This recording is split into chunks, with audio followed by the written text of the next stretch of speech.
Haleluya, haleluya, shalom blessed people. Kiranya berkat dan damai sejahtera Allah di dalam Tuhan Yesus Kristus menjadi bagian kita sepanjang hari ini. Kembali berjumpa bersama saya Pendeta Theodorus dari Rumah Berkat House of Blessing. Tema renungan firman Tuhan hari ini adalah pilihan yang membawa petaka. Terambil dari kitab Kejadian pasal 13 ayat 10-13. Begini firman Tuhan. Lalu Lot melayangkan pandangnya dan dilihatnyalah bahwa seluruh lembah Yordan banyak airnya, seperti taman Tuhan, seperti tanah Mesir, sampai ke Zoar. Hal itu terjadi sebelum Tuhan memusnahkan Sodom dan Gomora. Sebab itu, Lot memilih baginya seluruh lembah Yordan itu, lalu ia berangkat ke sebelah timur dan mereka berpisah. Abraham menetap di tanah Kanaan, tetapi Lot menetap di kota-kota lembah Yordan dan berkemah di dekat Sodom. Adapun orang Sodom sangat jahat dan berdosa terhadap Tuhan. Blessed people, saudara terkasih dalam Tuhan, ini kisah Lot yang akan hidup mandiri setelah ia berpisah dari orang tua angkatnya, yaitu Abram atau Abraham. Abraham adalah om atau paman dari Lot. Almarhum bapaknya Lot adalah kakaknya dari Abraham. Selama perjalanan mereka keluar dari kampung halaman, Lot dibawa serta oleh Abraham di Mesir, dan sampai akhirnya keluar dari Mesir, mereka menetap di tanah Negeb, ke Betel, ke Ai. Di sana mereka selalu bersama. Alkitab mencatat bahwa Abraham maupun Lot mempunyai usaha yang sama. Mereka adalah para peternak. Abraham dikatakan sangat kaya, dan Lot juga adalah orang yang diberkati bersama-sama dengan Abraham. Jadi berkat Tuhan kepada Abraham, kepada orang tua, itu dirasakan juga oleh Lot sebagai anak angkat. Dua usaha yang sama dan keduanya sama-sama juga diberkati. Tetapi kemudian masalah datang ketika para gembala Abraham dan para gembala Lot itu berkelahi. Akhirnya sebagai orang tua yang bijaksana, Abraham kemudian menawarkan solusi kepada Lot. Ya, ini tafsiran bebas saya di pasal 13 ayat 1 sampai ayat yang ke-9. Daripada kita ribut, kita ini kan keluarga. Udahlah, jangan sampai kita menjadi tidak baik dalam hubungan. Baik para gembala Abraham maupun para gembala Lot sebaiknya hidup sama-sama dalam damai. Caranya mereka harus berpisah seperti itu. Lalu kemudian Abraham memberikan opsi. Kalau kamu ke kanan, aku ke kiri. Kalau aku ke kiri, kalau kamu ke kiri, aku ke kanan. Sebaliknya seperti itu. Jadi Abraham memberikan kesempatan pertama kepada Lot. Lalu kemudian tibalah di ayat pokok kita ayat 10, dikatakan setelah Lot diberikan kesempatan pertama untuk memilih tempat yang mana Lot akan hidup secara mandiri, Lot kemudian dikatakan melayangkan pandangnya dan dilihatnyalah bahwa seluruh lembah Yordan banyak airnya, seperti taman Tuhan, seperti tanah Mesir. Jadi Lot ketika diberikan kesempatan pertama, ia tidak menyia-nyiakannya. Bagi seorang pebisnis tentu ini baik. Seorang pengusaha ini tentu adalah peluang yang sangat baik ketika diberikan kesempatan untuk memilih yang terbaik untuk yang pertama kalinya. Dia melihat bahwa lembah Yordan adalah lembah yang sangat subur. Tanahnya begitu luar biasa suburnya. Di sana ada banyak air. Cocok sekali lembah yang hijau, yang banyak airnya tentu sangat cocok untuk bisnis ternak seperti yang dimiliki oleh Lot. Lalu kemudian ia tidak membuang-buang kesempatan. Ia segera memilih. Dikatakan di ayat yang ke-11, sebab itu Lot memilih baginya seluruh lembah Yordan itu. Jadi dia nggak buang kesempatan. Nah, di sini kita lihat saudaraku, dimulainya petaka itu. bahwa Lot memilih berdasarkan penglihatannya sendiri. Dia melihat berdasarkan mata jasmani. Nanti kita akan bahas di seri berikutnya tentang penglihatan Abraham. Lot melihat secara wajar sebagaimana orang-orang dunia melihat peluang bisnis, peluang usaha dengan mata jasmani. Bahwa ini tempat yang potensial, tempat yang strategis, tempat yang baik sekali untuk digarap, untuk mendatangkan keuntungan tentunya. Tetapi saudaraku, dalam konteks Lot sebagai orang beriman, karena Lot juga dikatakan di surat Petrus, ia orang benar, berarti ia orang beriman, karena memang dia hidup bersama Abraham, tentu dia percaya kepada Tuhan Allahnya Abraham.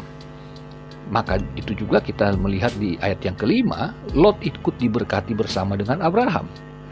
Nah saudara, apa yang dilihat Lot kemudian diputuskan, ini mengingatkan saya dan saudara akan Kejadian pasal 3 ayat yang ke-6 ketika Hawa melihat buah yang ditawarkan oleh iblis untuk dimakan, padahal itu buah yang dilarang oleh Tuhan. Hawa melihat, ia tertarik dan ia memutuskan untuk mengambil dan memakannya. Dan kita tahu bersama akibat yang didapatkan oleh Hawa. Demikian nantinya akan terjadi kepada Lot. Mengapa? Karena Lot melihat dengan mata jasmani tanpa ia melibatkan Tuhan. Saudaraku, boleh-boleh saja saudara ketika akan berusaha, akan berbisnis, atau sedang mencari pekerjaan melihat peluang-peluang yang baik, melihat potensi-potensi yang bagus untuk investasi, untuk membuka usaha, untuk berdagang, untuk bekerja di satu perusahaan, melihat-lihat yang baik. Tetapi jangan lupa bahwa kita sebagai anak Tuhan selalu memulainya dengan doa. Sebab apa yang kita lihat baik belum tentu baik di mata Tuhan.